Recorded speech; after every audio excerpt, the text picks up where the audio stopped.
संभाजी ब्रिगेडचे प्रदेशाध्यक्ष प्रवीण गायकवाडांवर शाईफेक करण्यात आले। अक्कलकोटमधील सत्कार समारंभादरम्यान ही शाई फेकण्यात आली।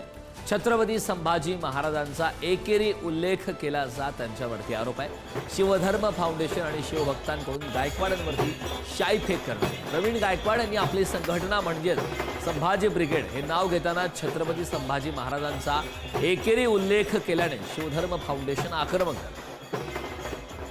संदर्भात ताजे अपडेट देण्यासाठी आपले प्रतिनिधी अनिकेत गायकवाड आपल्यासोबत। अनिकेत, आपण पाहतो संभाजी ब्रिगेडचे प्रदेशाध्यक्ष प्रवीण गायकवाड यांच्यावरती शाईफेक करण्यात आले, काय संपूर्ण प्रकरण? नक्कीच, कारण आपण जर बघितलं गेलं तर संभाजी ब्रिगेडचे जे प्रदेशाध्यक्ष आहेत प्रवीण गायकवाड हे अक्कलकोट म्हणजे सोलापूरमध्ये आले होते आणि मराठा समाजाच्या विविध कार्यक्रम जे आहेत ते होणार होते। मात्र ते कार्यक्रमाला जात असताना शिवधर्म फाउंडेशनचे आणि शिवभक्त कार्यकर्ते जे आहेत त्यांनी जे आहेत त्यांना काळं फासलेलं आहे। खरं तर 2 ते 3 काळ्या पाण्याच्या बाटल्या ज्या आहेत ते त्यांच्या अंगावरती ओतून त्यांचे कपडे देखील फाडण्यात आलेले आहेत। खरं तर आक्रमक पवित्रा जो आहे तो शिवधर्म फाउंडेशनच्या कार्यकर्त्यांनी घेतल्याचं दिसून आलं।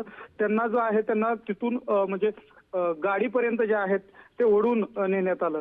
दुसरीकडे प्रवीण गायकवाड जे आहेत ते आपल्या संघटनेमध्ये छत्रपती संभाजी महाराजांचा एकेरी उल्लेख करत असल्याचं शिवधर्म प्रतिष्ठानकडून अगोदरच आंदोलन करण्यात आलं होतं आणि आता जर स्वामी समर्थांच्या ज्या नगरीमध्ये ते गेले होते या अगोदर संभाजी ब्रिगेडचं महाअधिवेशन झालं होतं आणि यामध्ये जे आहेत ते स्वामी समर्थांवरती टिंगल टवाळी करण्यात आली होती। त्यामुळे शिवधर्म प्रतिष्ठानचे कार्यकर्ते जे आहेत ते आक्रमक झाले होते आणि त्यांनी प्रदेशाध्यक्ष संभाजी ब्रिगेडचे जे प्रदेशाध्यक्ष आहेत प्रवीण गायकवाड यांच्यावरती काळं फासलेलं आहे। खरं तर मोठ्या प्रमाणात घोषणाबाजी जी आहे ते या कार्यकर्त्यांकडून करण्यात आलेली आहे।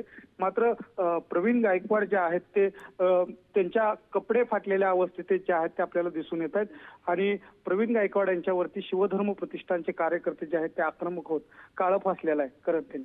नक्कीच अनिकेत, खूप खूप धन्यवाद या महत्त्वपूर्ण अशा माहितीसाठी।